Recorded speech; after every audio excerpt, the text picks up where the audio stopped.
Қайырлы күн, қыздар.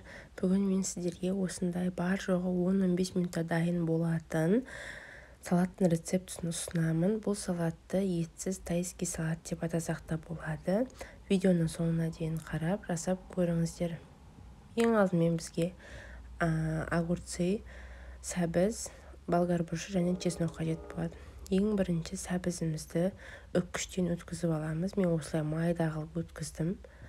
Өзіме солай ұнайды, қатты ірі болған ұнамайды маған.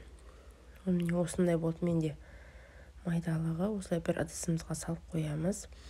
Келесі кезекте огурцымыздың керек емес бөлігін алып тастап, осылай екіге бөліп, одан ары қарай соломка тәрізді етіп тураймыз. Негізінде мына огурцының сорты, қыздар, ұзын болғандықтан 3 бөлікке бөлу керек екен бірден. Мен байқамай 2 бөлікке бөліп қойдым, енді тағы да қайта 2 бөлікке бөлуге тура келеді. Міне осы жерде көрсеттім. Осылай 3 бөлікке бөліңіздер, сосын ары қарай соломка тәрізді етесіздер. Осылай ыдысымызға салып аламыз огурцымызды. Келесі кезекте болгар бұрышын осылай 2 бөлікке бөліп, видеодағыдай тоже соломка тәрізді етіп, майдалап турап аламыз. Майдалап тураңыздар, қыздар, салатқа көркін де жақсы келтіреді, және жегенге де сол ыңғайлы болады. Сондықтан ерінбей майдалап турағандарыңыз дұрыс.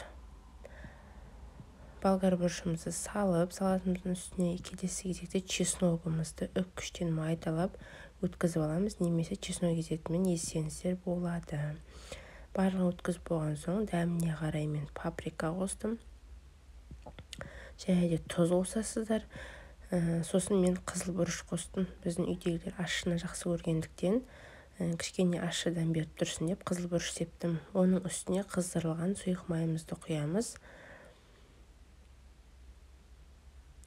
Сосын соевый соус. Соевый соустың менде осындай түрі, бұл қою түрі болып саналады, қыздар. Осыдан мен 1 столовый ложкамен толтырып қостым. Сосын ыдысымыздың бетін осылай мықтап жауып, осылай видеодағыдай етіп шайқап араластырасыздар салатты. Сонда ұрылып, жаңағындай бір-біріне жақсы сіңеді, және де тез өледі, жаңа болгар бұрышы. Салатымыз дайын, осылай болып шықты. 10-15 минут тоңазтыққа салып мұздатып, қонақтарыңызға ұсына берсеңіздер болады. Осындай болып шығады салатымыз. Соғын қараңыздар, күшті сочный салат болып шығады.